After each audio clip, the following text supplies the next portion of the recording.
Okay, part 2, Daniel chapter 6. So now that they have made this, they have gotten the king to sign this this decree saying that no one can pray. This is where we start at. Issue this decree, O king, and make it unconditional, as if written in stone, like all the laws of the Medes and Persians. King Darius signed the decree. When Daniel learned that the decree had been signed and posted, he continued to pray, just as he had done always.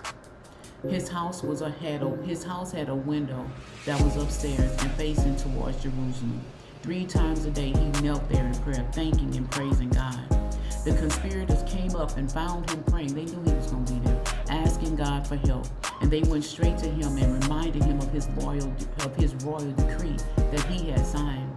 Did you not, they said, sign a decree forbidding anyone to pray to any god or man except you for the next 30 days? And anyone caught doing so will be thrown into the lion's den? Absolutely, the king said, written in stone, like the laws and the Medes of Persia.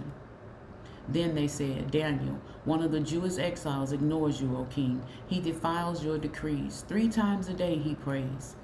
At this, the king was very upset and tried his best to get Daniel out of the fix he had put him in. He worked at it all day long, but the conspirators were back. Remember, O king, it is the law of the Persians and the Medes and Persians that the king's decree could never be changed. The king caved in and ordered Daniel to be brought and thrown into the lion's den. But he said to Daniel, your God, whom you are so loyal, is going to save you out of this. It's going to get you out of this. So now you see the king, Darius, acting with faith. A stone slab was placed over the opening of the den, and the king sealed the cover with his signet ring and the rings of all his nobles, fixing Daniel's fate. The king then went back to his place. He refused supper. He couldn't sleep. He spent the night fasting. At daybreak, the king got up and hurried to the lion's den. As he approached the den, he called out anxiously, Daniel, servant of the living God, has your God, to whom you are so loyal, saved you from the lions? O king, live forever, Daniel said. My God sent angels and closed the mouths of the lions so they wouldn't hurt me. I've been found innocent before God, also before you, O king. I've done nothing to harm you. When the king heard these words, he was so happy. He ordered Daniel to be taken out of the den, and then when he was hauled up, he found that there was not even a scratch on him. He had trusted in his God. Then the king commanded that the conspirators who had informed Daniel to be thrown into the lion's den, along with their wives and children, before they hit the floor. So the king commanded that the conspirators who had informed Daniel to be thrown in the lion's den along with their wives and children. So now you're gonna go in the lion's den. Before they hit the floor, the lions had them in their jaws, tearing them to pieces. The king published a proclamation. The kings published this proclamation to every race, color, and creed on earth. Peace to you, abundant peace. I decree that Daniel's God shall be worshipped and feared in all the parts of my kingdom.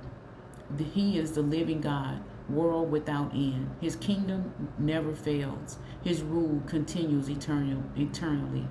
And he is the Savior and a rescuer. He performs astonishing miracles in heaven and on earth. He saved Daniel from the power of the lions. From then on, Daniel was treated well during the king of Darius, and also during the following reign of Cyrus, the Persian king. And see, I tell you, no weapon formed against you shall prosper. I tell you, even though you're going into it's some fiery situations that's going on in your life, I'm telling you, God will deliver you, just like he did Shadrach, Meshach, and Abednego. I'm telling you that no matter what the enemy is trying to come against you with right now, in our own time right now, no matter what the enemy is doing to try to come against us, I'm telling you, God will save. He will rescue. He will deliver you and me from the hands of the enemy. We have to just trust our God. Keep praying. Keep trusting. Keep believing in our God, because our God is greater and no weapon formed against us shall prosper. The Lord is going to take what the enemy meant for your harm and turn it for your good, and he is going to judge those who came against you.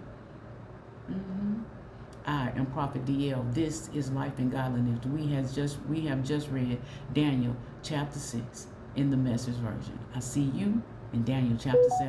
Have a blessed day.